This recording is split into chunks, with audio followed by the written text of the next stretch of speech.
Hello, everyone. Hello. Okay. Hello. Yeah, so welcome back. So before I begin, I want to say a few things. So regarding the midterm report, I will pose a few questions for you to answer. And it's not about the content itself, it's about how you feel about your learning experience, like what topic you feel difficult, what background you think need to be added, etc. So it's not questioning you on specific topic, it's for you to reflect your own learning. So I will pose the questions soon. Regarding the final presentation, so we should start thinking about the topics. So I'm thinking because we have 21 students, so I would divide student into 7 groups. Each would have 3 students. And since there are undergraduate students, master student, and PhD student, I will try to distribute so that each group there is at least 1 PhD student. And that part of the grade would depend on the group. So each group have the same grade of presentation, and you would have to decide as a group what topic to present. But we can talk about that later. Another subject that I should bring up is the Blackboard homework grading. So I actually grade the homework and then put annotations on your submitted homework, but it seems that these annotations I made cannot be downloaded. I'm sending the ticket to the IT for them to see if there's any resolution. Otherwise, it will be very complicated if I have to send back the graded homework, download them, and send them one by one. So we'll find a way. But anyway, the solutions are the graded solution, the graded homework, their solutions were already posted. So you can actually compare your own solution with the one that I posted. So any questions on these 3 points?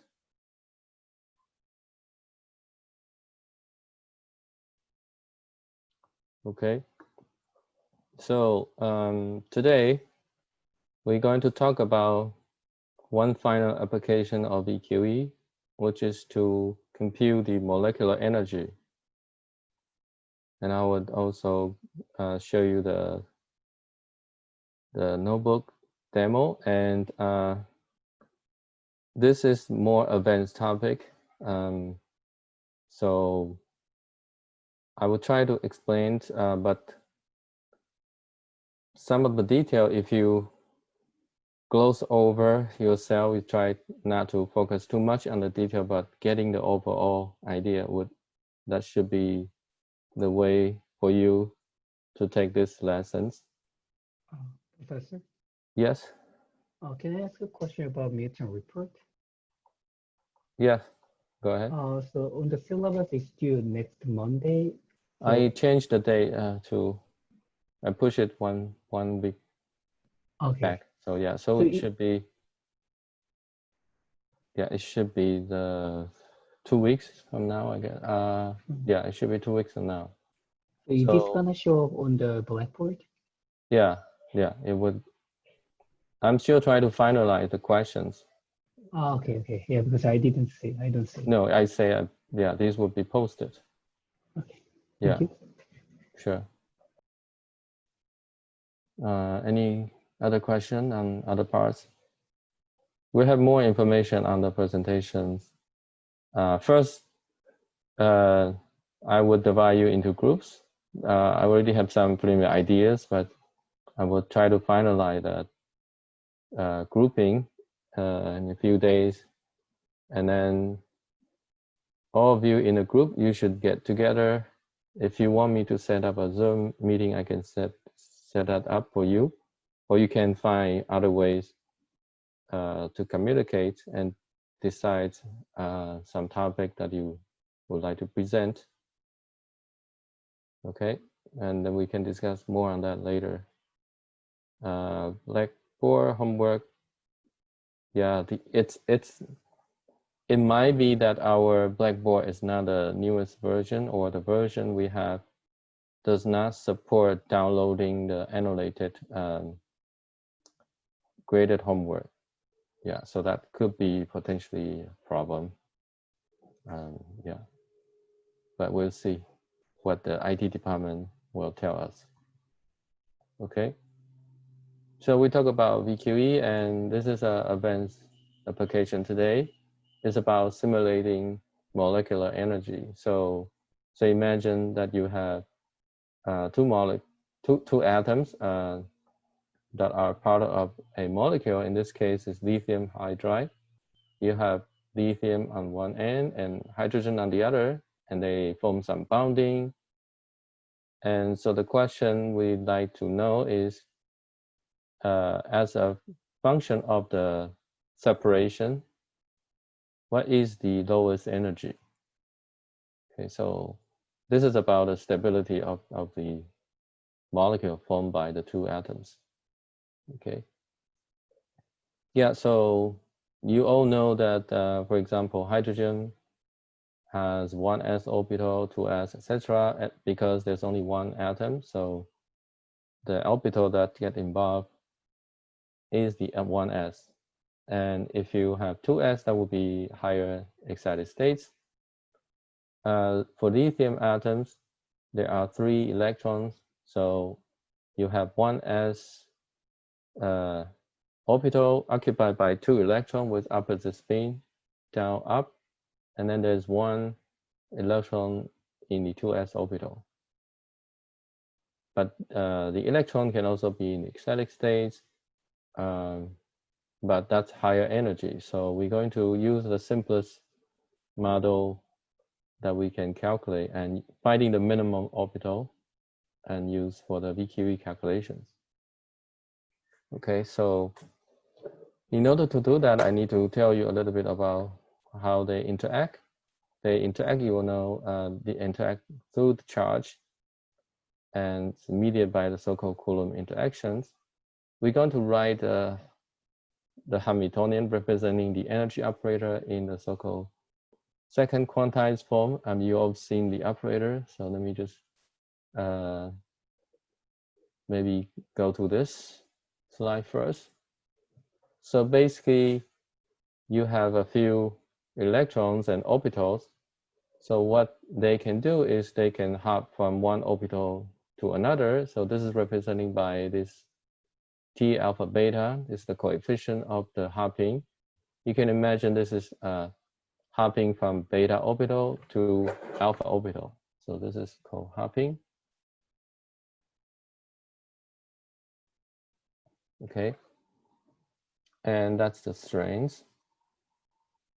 And here representing the Coulomb interaction.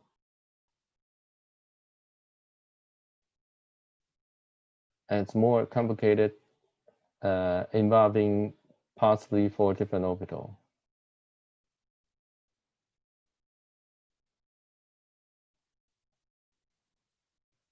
Because in quantum mechanics, it's not just the density interaction. There might be some other form of interaction called exchange interaction. And this is the most general form. So you can imagine that the 2 electrons, one sort of hop from beta to gamma, one hop from delta to alpha, but the way they hop is through these interaction strengths.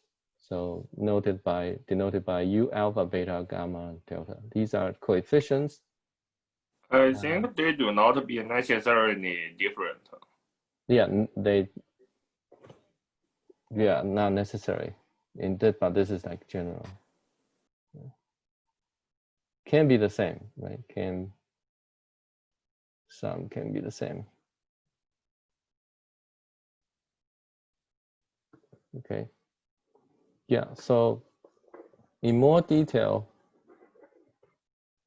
this is related to the connected energy and some potential energy with the ion, with the nuclear center of each atoms. So this alpha, beta, psi alpha, psi beta are wave functions related to orbital. Okay. The use, as I said, is more from the Coulomb interactions. Okay. So this seems complicated. Fortunately, there are existing packages you can obtain these coefficients. So for example, this Python package, PYSCF, they take care of these. So as long as you define the orbital, and then you would be able to extract these coefficients. For example, I can define the molecule being an atom of lithium at location 0, 0. This is the coordinate. And another is the hydrogen atom at 0, 0, and distance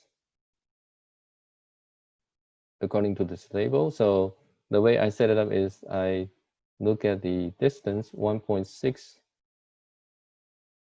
angstrom, so the unit is angstrom, but I use this variable, and I will be able to convert into a string, so that next, when I want to look at another distance, this allows us to change.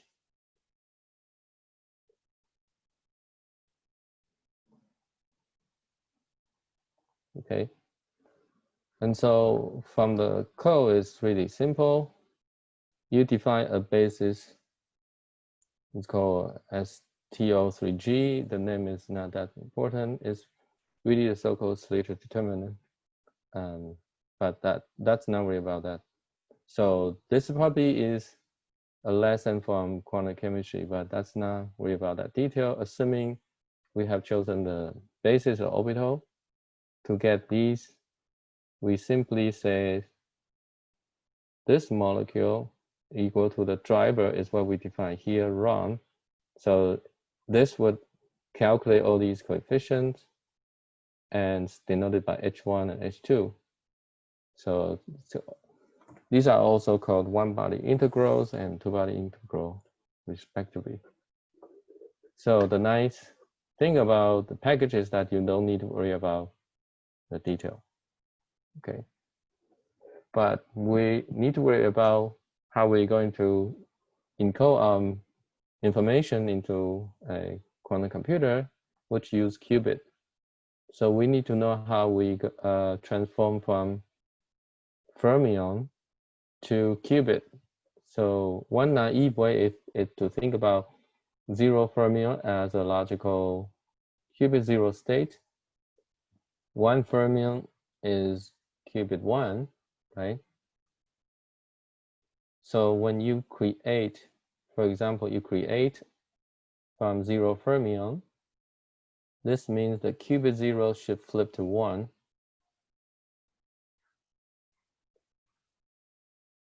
And that's using this lowering operator, sigma minus.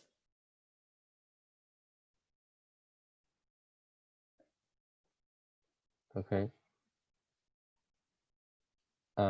Because the way we define is 0 is up and 1 is down. So to go from up to down, we use the lowering operator. So it depends on the choice. You may choose the opposite. So 0 fermion may correspond to qubit state 1 or vice versa, but it's a convention.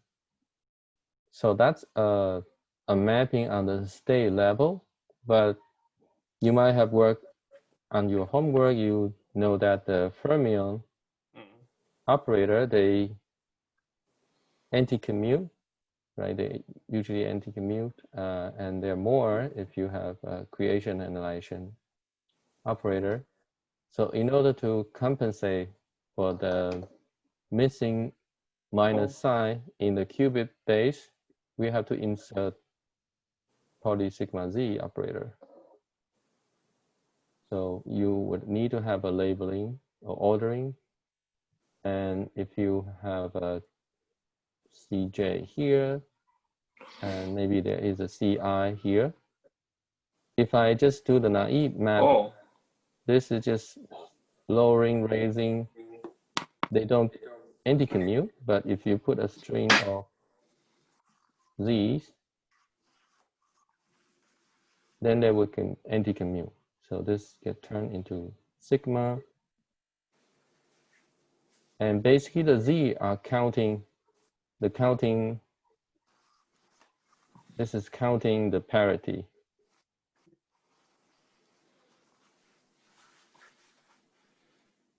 Or counting the number of fermion to the left. Yeah, so if there are odd number of fermion, this would be -1. So that's how the anticommutation can be encoded. So, but there is a string operator. This is called string operator. Okay. Yeah. So another way is instead of using, you could also use the so-called parity. So 0. Imagine there are 4 sides, 0 fermion, and 1 fermion, 1 fermion, 0 fermion, for example. Then the parity, the accumulated. So the first one I would define as 0. Next one I would define as 1 because 0 plus 1 is 1. And I add another 1 here. I get 1. But the parity, the total parity to the left is 0, including this side, etc. But the information is 1 to 1. So this mapping is 1 to 1. The fermion number can be mapped. This is 1 to 1 mapping. And then of course you have to take care of the fermion sign. But I don't want to go to the detail. It's similar to the Jordan-Wigner. And also I want to say, fortunately,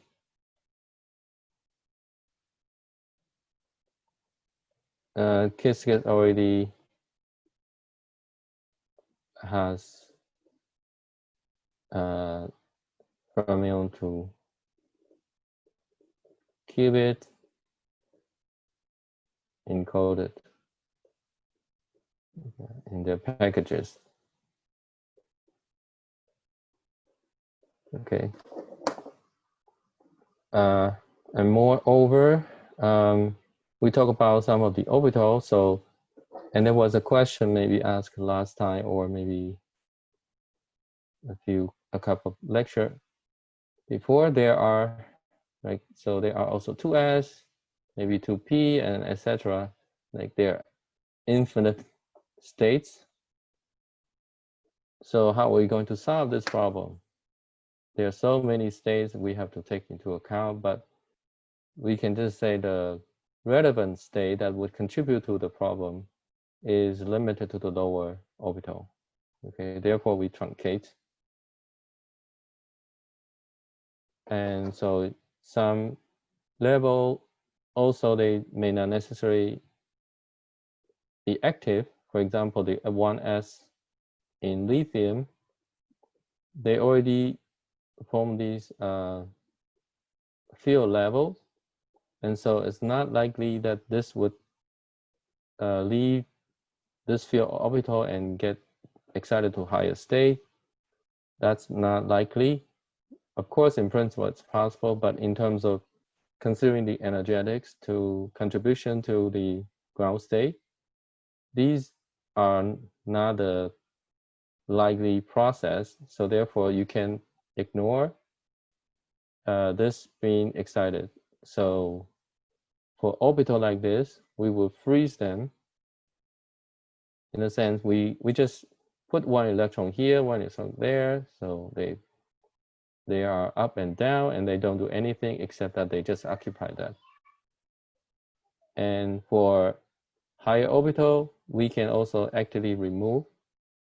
So if we define certain orbital, we have 3, but we can remove one of them or 2 of them depending on the problem. Okay. Finally, we also need to use ansatz in VQE, right? Remember, in our VQE, we need to have variational wave function, and these are encoded as circuit. Yeah, and at the end, we perform measurement. So the ansatz also, there are various ansatz, as you will see from the notebook, but one of the really common ansatz used in this context is from the quantum chemistry. This is called couple cluster ansatz. So it defines special circuit in terms of these really similar to the Hamiltonian form, and the variational angle theta are the coefficient. But it looks complicated, but I want to say Qiskit also have this. So you just need to say what kind of ansatz I want to use, and in the Qiskit VQE would automatically take care of that.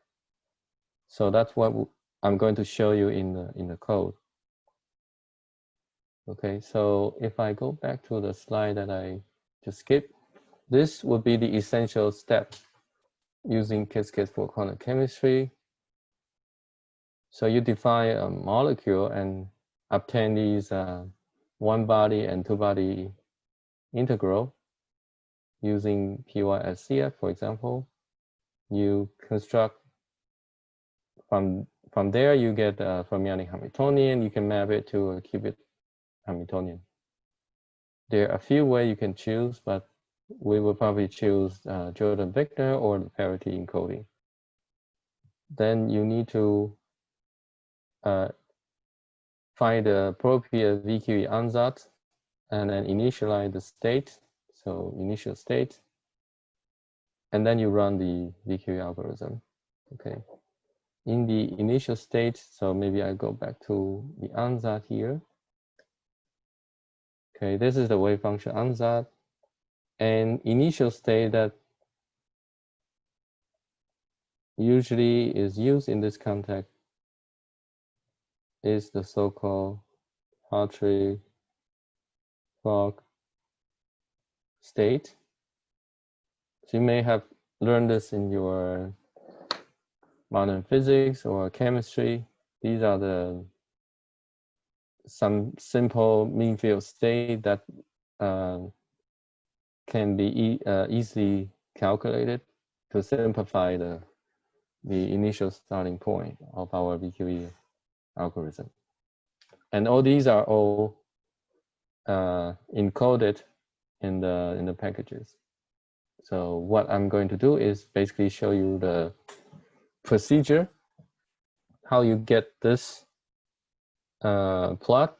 This is the energy as a function of the separation. For example, just draw lithium and hydrogen, and that's the separation. That's the energy. The energy is usually defined in the unit so-called Hartree. Hartree is 2 times 13.6 eV.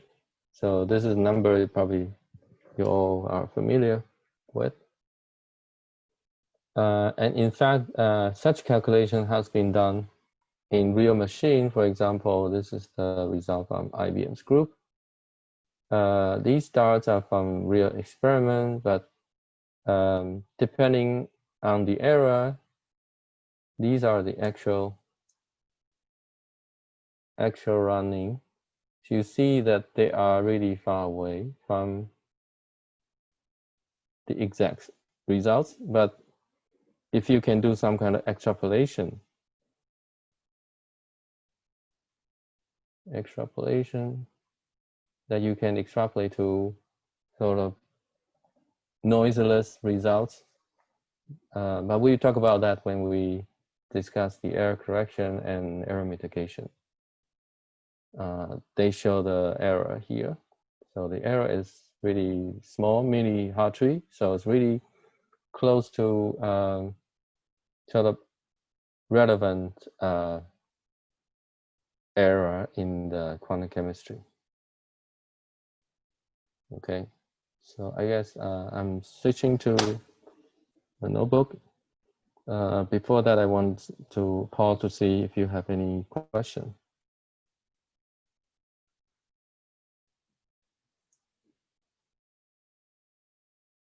Dr. Wei, Yes. are these orbits orthogonal? They are not necessarily orthogonal. So Then I think there should be some normalization terms. yeah, so they're well. So let's see. I don't think the notebook there are explanation of the orbital.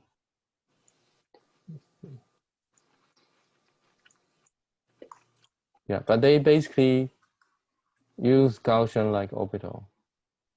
But it's something that detail that you can find separately. Yeah. Because I'm going just to tell you the procedure, and they are all embedded in the package. So first you load these packages, Python packages, and really just the line to define the molecule is what I already said, right? So the distance, you define the atoms, lithium, locations. So the location has 3 coordinates. Hydrogen also have 3 coordinates, and I use the 3rd coordinate being the string that I define. That converted is 1.6 to that. Okay. So Yeah, my really, idea, what you, yeah. Yeah, so I think if the orbitals are not orthogonal to each other, there should be not only the energy integration, but also the orbital integration to account for the normalization. Yeah, so that's automatically taken account. Okay, thank you. Yeah. So they can make it orthogonal. And then, yeah. But the detail, I will refer you to any standard quantum chemistry book. Yeah. Unfortunately, in this class, we don't have any student from chemistry. Otherwise, they may be able to make some comment. Okay. So as I said, you really just run this driver. You get the 1-body integral and 2-body integral. If you want, you can print this. So print this. So we have from hydrogen 1s orbital, right? And lithium has 2s, 1s, 2s, 2px, py, pz. So in total, there are 6 orbital, right? But there are also another 6 orbital that downspin can occupy.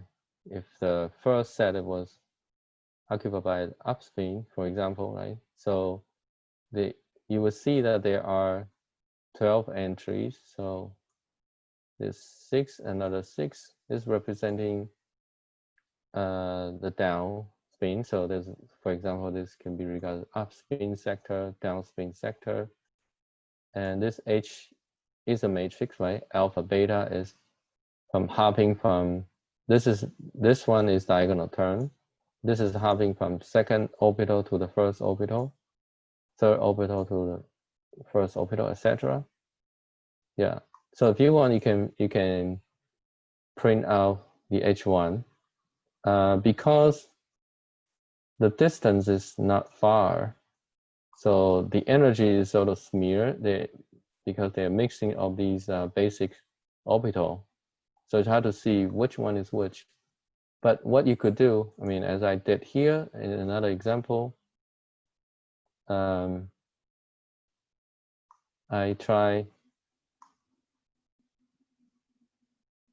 can try to make the So instead of, so I could try, so I actually comment out this. I try, if the location is 100 angstrom, that meaning that these two atoms are isolated atoms. So the energy should representing the lithium. The diagonal part would be the lithium orbital in this, for example, here. And we know hydrogen, the 1s orbital is minus 13.6, which is 0.5 Hartree. If you look at that, you will find one entry which is close to minus 0.5. So only when they are very far apart, we can identify their, by reading the energy, we know which orbital is which. Yeah, but these already can be calculated using the package. So you probably don't need to worry about too much. You can print out the two-body integral, but yeah, reading the number probably doesn't make too much sense and does not give you any intuition.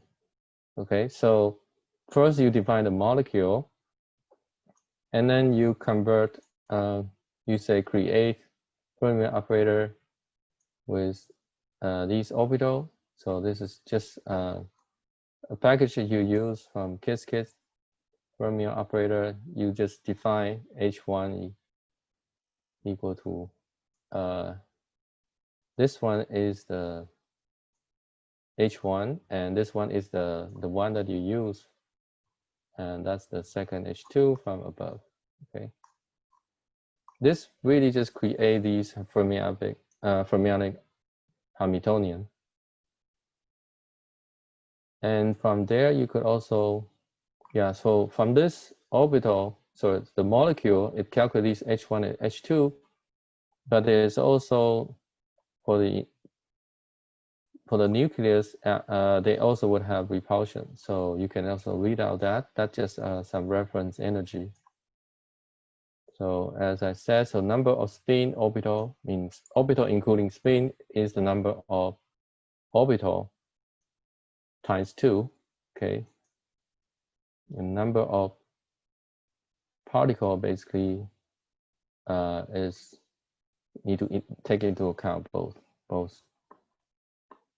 Okay, so you can print these. So for example, number of spin orbital is 12, the number of particle 4 in this case. Okay. Yeah, so that defines the Hamiltonian.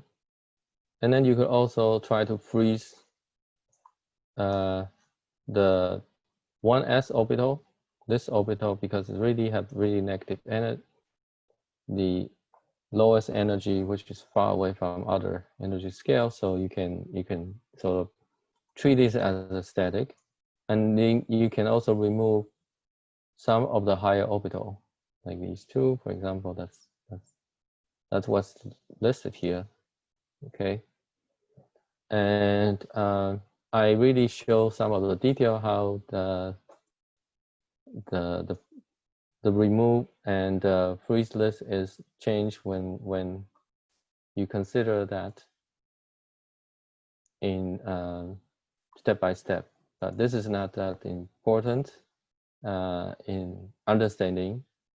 So your initial analysis should just identify the 4 step that I show in the slides. So this is just trying to remove and freeze orbitals. So the reason we want to do that is we want to reduce computational costs. But what you could do is you don't do anything. You don't freeze, you don't remove. That would also be fine. But that requires probably larger memory to calculate.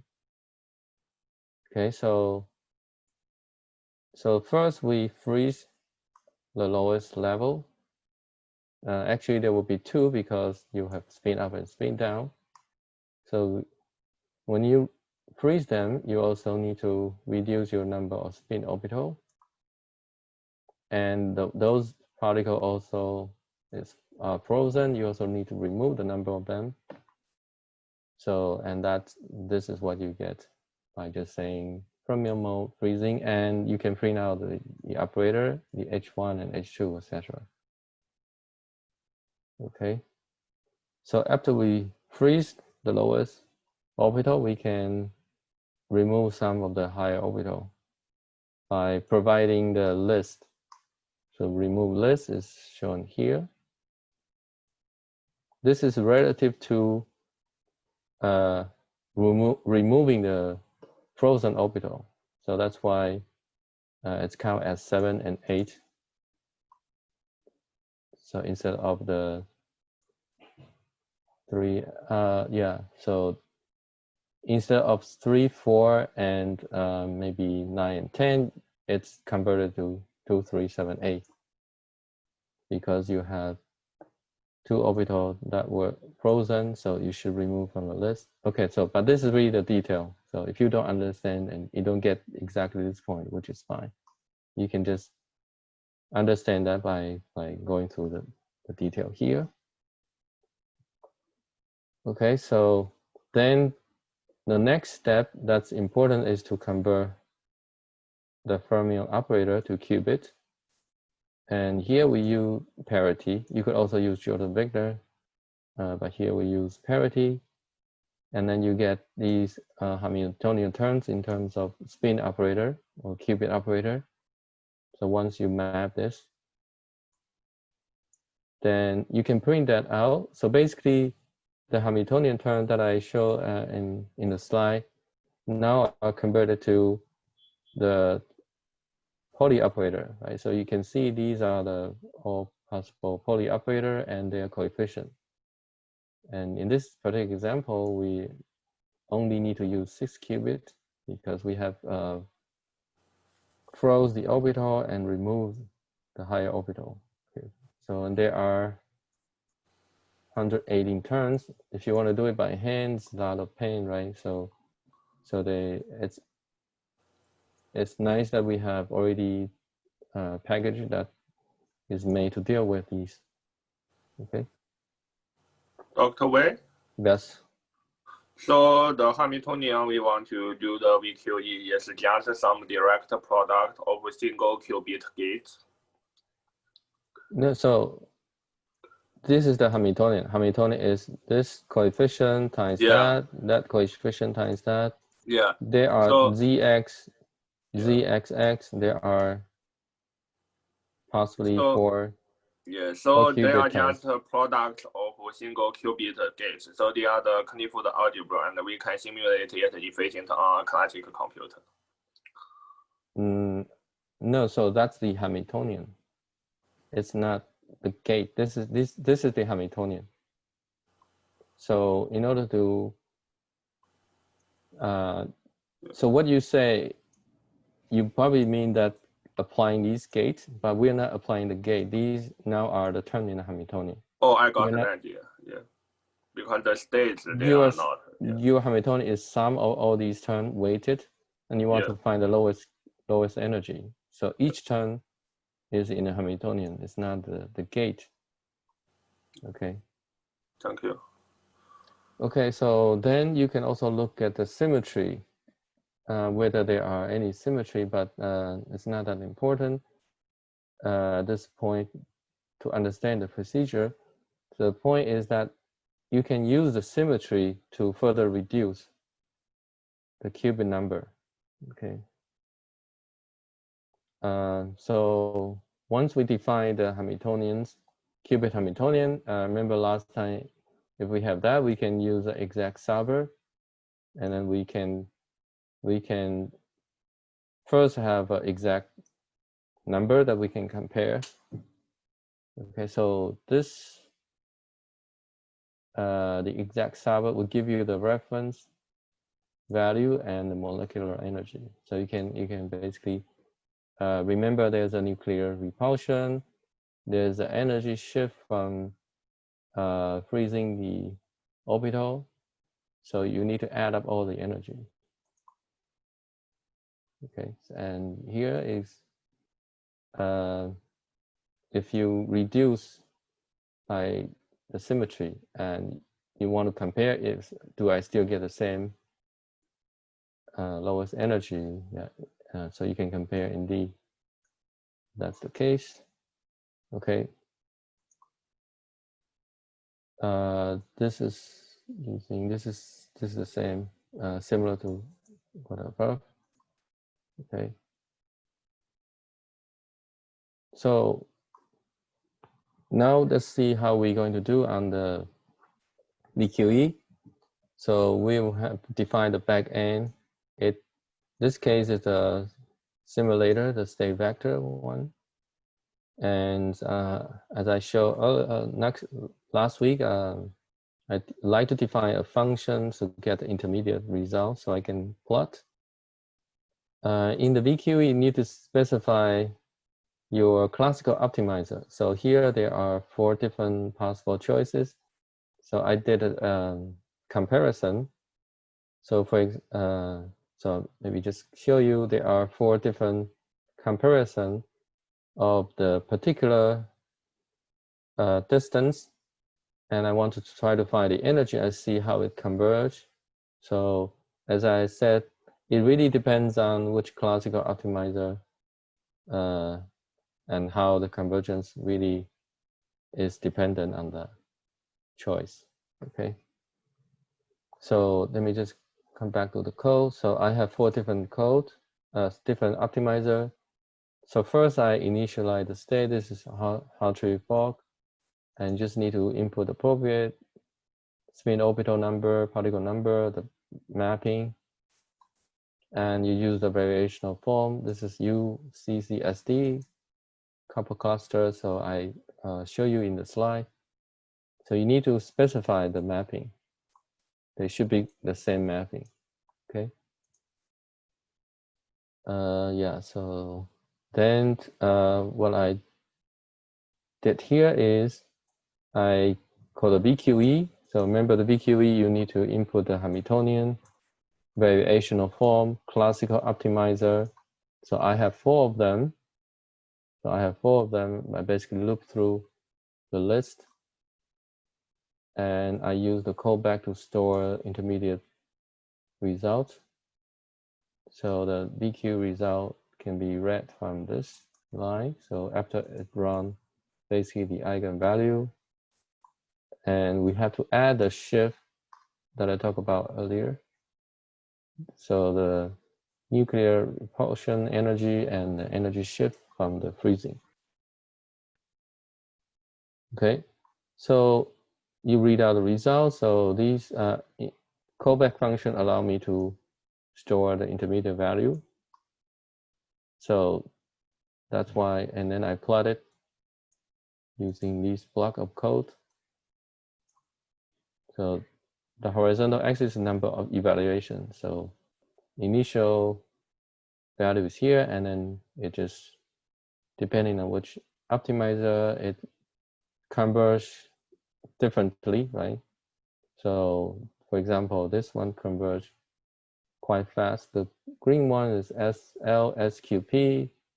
Then the orange one is this BFGS optimizer. Okay. So I want to say that this code actually is from the Qiskit summer school, and they have the final project. And the participants of the summer school actually come from all over the world. A lot of them are not even in the field. They're just anyone that are interested, they signed up. And at the end, there is this final project. So what I like to say is that you are more prepared than most of these participants doing these final projects.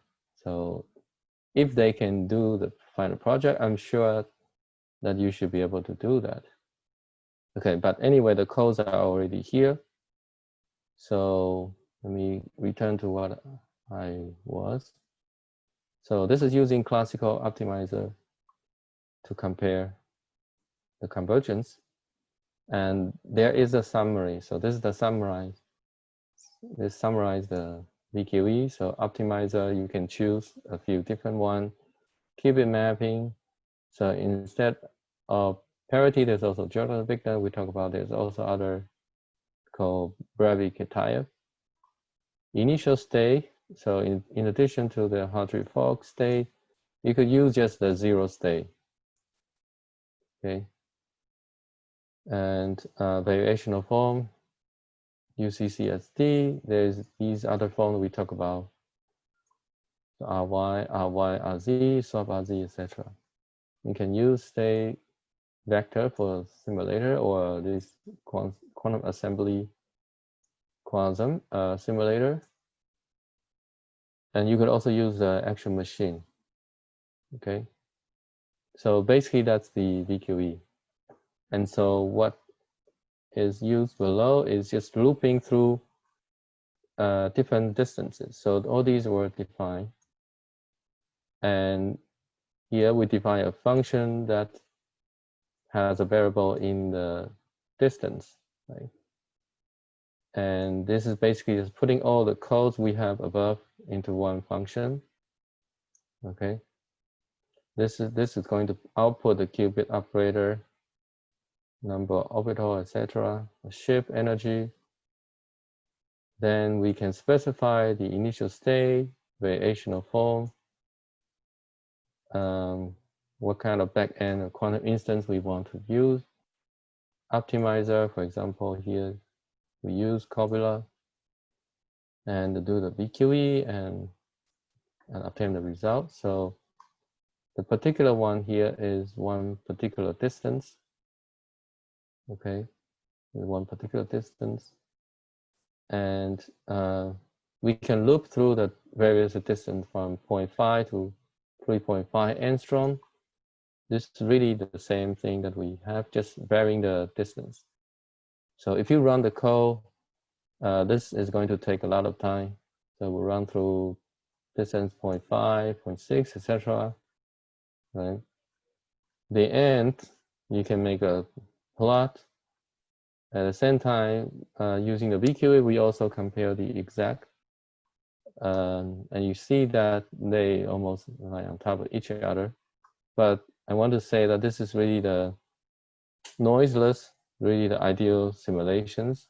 And as you've seen in the slide, that the actual is noisy and the results are not so good, but there is a way to mitigate that and to get a reasonable result. Okay, so I think I explained a lot of detail, but there are also some detail that cannot be explained in just a short time.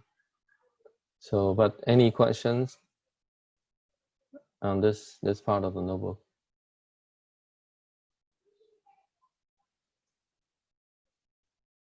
This is really the full form of research, and there are a lot of improvement that you can make on the VQE. So a lot of people are working on these and how to deal with noise, etc. So these are current active research direction. Okay. Yeah, if there's no question, let me return to the slides. But the codes are available, so you can download and yeah, play with that. Let's see. Okay, so I come back to the slide. Okay, so that's the end, I guess, for week 5 topic. So we're going to switch to the next week 6 topic. So can you see the new slides? Yeah. Yes. Okay. So because we have seen that I'm running on the actual quantum computer, if you don't do anything, the result may not be as good as the simulations. So how are we going to deal with errors? So this is this week's topic. So quantum computer is a really fragile device. In order to control it, well, you need to isolate from the rest of the world, but to control it, you need to have some connection to that device, right? So it's really difficult and impossible to isolate our quantum computer from the rest of the world. And so that means the environment would induce error and noise in our qubits and in our operation. So how are we going to deal with that? So we have a lot of experience in classical computer. We can correct errors, and you can use some codes to encode information that would allow us to deal with errors. So maybe one simplest example is look at the so-called redundant encoding. So 0 and 1, I use 3, 0 to encode a logical 0, 3, 1 to encode a logical 1. And because it's a classical computer, there's only the so-called bit flip error. 0 goes to 1, or 1 and 1 goes to 0 with some probability. So the idea is that if the error happen in a very low rate, low probability, then we should be able to correct error. But if the error happen quite often, then it may not be possible. Okay, so for example, if the first bit is flipped, then 0, 0 get flipped to 1, 0, 0, 1, 1, 1 get flipped to 0, 1, 1. Then because it's classical computer, you can read to see how many 0 and 1 you have. So assuming the rate is low, the flip rate is low, if I see 2 zeros, then I can infer it should be coming from 0, 0. And here I could infer it was 1, 1, 1, so I can correct error. Okay. Of course, if the error rate is large, then this we probably will not be able to infer correctly. Okay, so there is some assumption. So that's why currently many companies or industry and research lab, the goal is to minimize the error. Okay, so we can do a bit more analysis. So assuming the flip 0 to 1 has probability p, and probability 1 minus p is stay the same. Okay, so that's also similarly for the 1 goes to 0. So we can count the probability is stay the same is 0 goes to 0 has probability 1 minus p, 3 of them, so you put a cube here. And 0, 0, 1, 0, 1, 0, 1, 0, 0, they would appear with this probability, right? So there's only one flip and 2 remain the same. And it's also possible that you have 2 flip, right? And from 0 to 1, 1, 0, or 1, 0, 1, or 0, 1, 1. This occur with such a probability. If p is small, then higher order flip would occur less often, right? So the idea is to see that if we use such encoding, and if assume the error rate is low, then if it has some flip, such single flip error can be corrected, right? So therefore, we want to see if the resulting error is small or large. So for example, the logical error probability, it's if it's one bit encoding, this is p. But if we use 3-bit encoding, because we can correct these are also the good qubit, good bit, logical bit. So the error goes from p prime to p cubed plus 3 times 1 minus p times p squared, meaning that these are the errors. The green ones are the error probability. These are the bad ones, right? So p is the error, so if representing these, the green. The red are the good one we can correct, or there's no errors. So we want to make a plot. So this is the p prime versus p. So you see that this curve is lower than the diagonal line, meaning that if the initial error is less than 1/2, you do the encoding, then the resultant logical error would become smaller. But if you're above 1/2, the encoding would actually make it worse. Okay. So that's the idea of the classical error correction code. And there may be problems in quantum computing because it's not just bit flip. There might be other error because you might have general unitary operation that cause the error. Okay, but before we do that, let's look at how the quantum computing can implement such a redundant encoding. So we already see that in terms of CNAT gate. So for example, if I have this circuit, this is my qubit. I want to do some encoding. So I need to have some ancilla. Let's call ancilla. Initial in the 0 state. So after going through the circuit with 2 control nuts, I turn 1 qubit A0 plus B1 and the 2 ancillary qubit into a entangled state. So, and how do I check the flip error? So the idea is that, okay, if, let's say,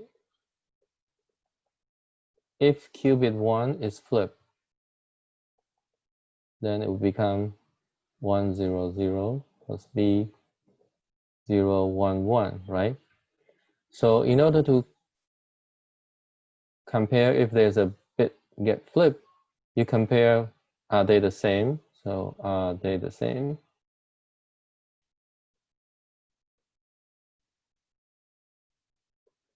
So 1 0 is not the same, and 0 0 they're the same. 1 1 is the same, and then also 1 0 are different.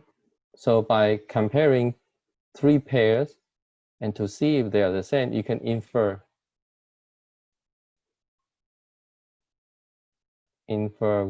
which qubit flip. Okay. You may ask, why don't you directly measure and to see which qubit is flipped, right? But if you have done that, you already would collect the wave function. So if I see, and also if it's already in the encoded state, you would get, for example, 1 here with probability A squared and 0 here, probability B squared. So you would not get much information. Okay, so that's why you need to compare. So the pairwise without reading out the actual qubit information. So, but how do we compare the neighboring qubit are the same or not? So whether 0 0 0 1 1 0 1 1. So it's easy to do that because if you apply the z, let's say you apply the z to here and z here, z acting on 0 is still 0. Z acting on 1 is -1. The coefficient -1. The next one also has coefficient -1, so it's the same. So if you were able to measure ZZ, and if the result is +1, that means the neighboring bits are the same. If it's -1, you know they're different. So the idea is to measure Z1, Z2 to compare bits 1, 2, Z2, Z3 to compare bits 2 and 3, etc. Okay. And from here, you can infer which qubit got flipped. Then you apply the X to flip it back. Okay. So that's the sort of idea, slightly beyond the classical, but we still only consider the classical bit flip error. Okay. Any questions so far? So one immediate question you probably can ask is, yeah, you have a question? No. Okay. So one immediate question is, how do we measure the Z1, Z2, right? How do we measure this, right? And we should get +1 or -1. Okay, so the idea is, as I said, we want to apply ZZ. We can actually apply the control Z to the first qubit controlled by the some ancillary qubit, and then apply the control Z from the ancillary qubit to the qubit 2. So you have ZZ operator here. And by reading out here, whether 0 or 1, so if 0, that means ZZ, the expectation value is +1. This is actually a single shot measurement. So Z1, Z2 is -1. Okay, that means they are different. So maybe I could give you an exercise. I can design an exercise for you to verify this. Yeah, but as I explained above, so the idea to see that if there is no error, the Z1, Z2, Z2, Z3, Z1, Z3 acting on this would return the plus sign, therefore does not change the state itself. These have special status in quantum error correction. These are called stabilizer operator because it apply to the state and return the state itself. So we will see a lot of these stabilizer operator. They are very useful in quantum error correction. Okay. But the question or the problem comes because the error can be more than just bit flip. It's continuous. So for example, we just consider the so-called phase flip, meaning that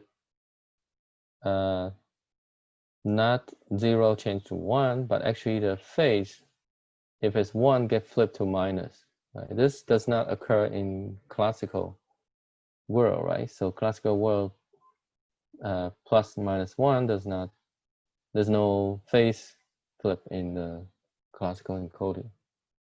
But this phase flip will change the plus state to the minus state.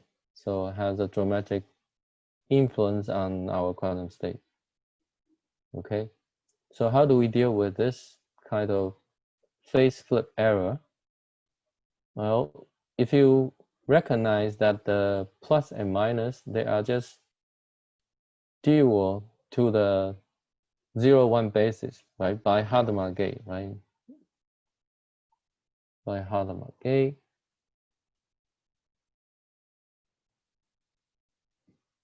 So 0-1 is mapped to plus and minus.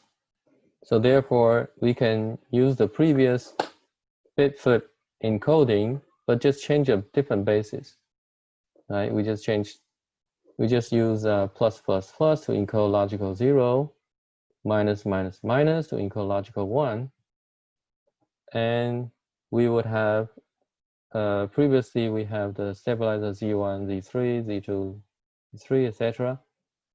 Now we have corresponding stabilizer operator in the X basis. So there are 3 of them, but only 2 of them are independent, right? So this one is the product of the 2. Okay, so we have 2 independent ones. Yeah, but then you would say, okay, this encoding only deal with phase flip, not a bit flip, right? So can we really deal with both phase flip and the bit flip error? Okay, and then even more, can we deal with all errors? So perhaps it's maybe, or it's not possible. We could do some subset, maybe 1 qubit error. Okay. By all here, I mean any 1 qubit error. Okay, because the error can happen here, here, or here. Okay, so that's the question. And this is an important question. If we cannot deal with errors, then quantum computer would not be useful because the error would kill the computation. So here comes actually Peter Shor, who came up with a really smart idea to combine the two. So we know that we can fight against the bit flip error by using encoding 0, 0, 0, right? And to fight against the phase error, we can use plus, plus, plus, or minus, minus, minus. But if you look at the encoding in the 0, 1 basis, actually 0 plus 1 is the plus state, right? And 0 minus 1 is the minus state. We have 3 of them. And Shor just said, why don't we encode it, combine the two? So we combine, maybe we can combine the two. But how? So you see that actually what he did is very simple extension, but the consequence is really dramatic. So he basically said that instead of the plus, let's just use the 3 qubit to encode this. So 0, 0 plus 1, 1, 1 as the first block. And I use that. So he used that encoded. So this can be encoded. This is encoded plus. And this is encoded minus. Right? And you can see that I can deal with bit flip error because if it's a low rate bit flip error, if let's say if bit flip is here in the first qubit, I just use the, so I can just use the decoding here, right? Like here on all the 9 qubits, but I do it like group wise. So I can check if there is a bit flip error here, if there is a bit flip error in this group, or is there a bit flip error in that group, etc. Right? So if any bit flip error anywhere in the 9 qubit, I can identify and correct, right? But you can ask, what about the phase error? Okay, so you can see if there's a phase error, it would change, for example, change a phase on any of the 9 qubits. Suppose it's in one of the 3 here, that would flip the phase of 1. So this would get flipped to -1, that get to +1. And the way to do that is to check the stabilizer. Let me see. To check the stabilizer to see if there is a phase, if there is a flip. And so we would use an encoded one because it's not like what was happening here as a single qubit here. We would use a sort of 3 copies to deal with the phase error. So before we measure this one, we measure the x basis, that's x1, x2. So here we would have to measure sort of logical x here and logical x there. So in this case, a single x will become 3x. So it will be x1, x2, x3, and then x4, x5, x6. Then you can infer if there's a -1, then that means there is a flip between the two. And if there's a -1 between these groups, you can also identify that must be the middle one that's causing the problem. Okay. So this is really smart way of combining the two, and you can actually verify, yeah, it can correct more general error than just the bit flip and phase flip. So any question on this part? It's really a simple transition from the previous result, combining both. But this was one of the first few quantum error correction code that actually show that you can correct general error. Question? But still, you need to be able to prepare those states correctly, right? Yeah. So we let's not worry about how to prepare correctly. At least there is an encoding. Okay. So this encoding is not difficult, right? So first, you create the GSE, and then actually not the GHC because you don't have the. So yeah, this sort of these GSE state with unequal, partially unequal coefficient, right? Then you just turn that into a different basis and encode that. Okay. So yeah, you ask how can we prepare this correctly? The fact is that we cannot. There will always be error. So we have to deal with that. But the upshot is that if I would use a more layer of encoding, then such state preparation and gate operation error can also be corrected. Yeah. So we will not worry about the perfect. We will worry about if we can deal with some small error. We can tolerate some small error. Thank you. Okay. Yeah, so I did not show exactly that how Shor's algorithm can correct 1 qubit error. I only show that it can correct bit flip, phase flip, and I argue that it should correct more, but we'll see that. But before that, I have to talk about errors in more general setting. So you can see that you can imagine that you have a system has in state psi, and there's some environment. And initially, assume it's in E0 state. You can imagine the interaction of the system and the environment is through some unitary operation, right? That can take the environment to EK state, but at the same time, it's also taking our system to some other state, representing by these action EK.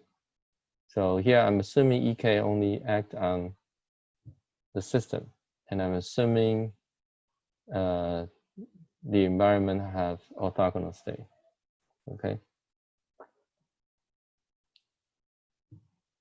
So, and I want to see what the condition I need to have on these operator, sort of representing these error operator, right? So this so these capital E operator that change the state that cause the error, and somehow the environment knows what error has been occurred. Okay. Suppose I have two different system state, phi and psi, right? They overlap, and the environment state is the same, so the overlap is the same, right? Under these unitary So unitary operation, unitary evolution preserve the norm, preserve the overlap, preserve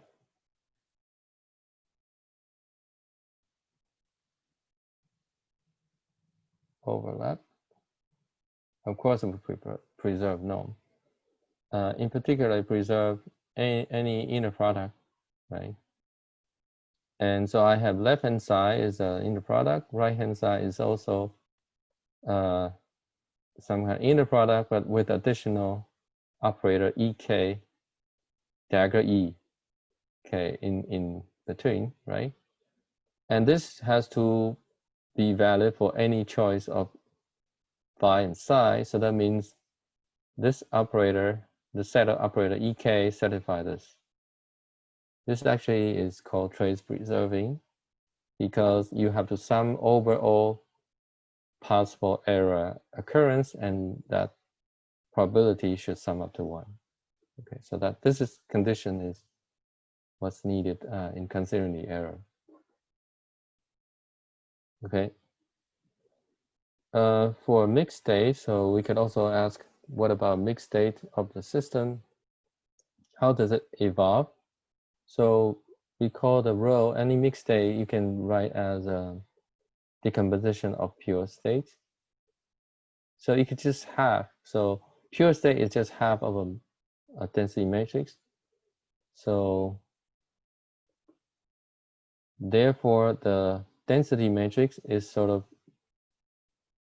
of left copy and right copy in the sense of this left and right, right? So under the evolution,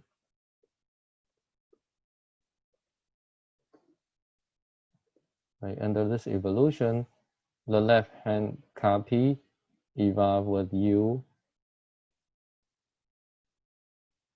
psi E0. The right hand, the conjugate copy is U dagger, okay? So, and then if I trace over, because if I only concern with the system, I have to ignore, because I do not have knowledge of the environment, I have to trace that over. So this part is still my rho. So when I trace rho over E, I get how rho is evolved. Rho prime, this is called rho prime. And by the definition in E here, you can actually see that it's just the left action and right action on the rho, right? Because a state psi is sort of this.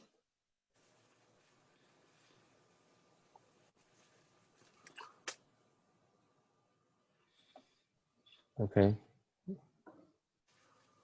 Why we use E0 on the left bracket? E0, you mean this? I mean, the second formulation, we use Yeah. phi E0, yeah. Why we only consider this case, not every EK? Oh, so we assume the environment is initially is decoupled environment. Yeah, assuming it's in E0 to begin with. Right, assuming maybe we start with something clean and they don't interact, but so they are separable in the beginning, but they interact through time with unitary, so they couple. Oh, so that's the condition for unitarity. The condition unitarity is here. Yeah. Yeah. So I'm just saying that if I start with the same environment state, the norm of any system state or overlap should be preserved, and therefore the action that I define here on the system, these are the error. These are the error operator. They should also obey some trace preserving condition. And in terms of mixed state, it's really simple. It's just left copy, right copy, and you sum over all possibility. Okay. Okay, so we probably should end the lecture. So maybe I stop here and see if you have any question.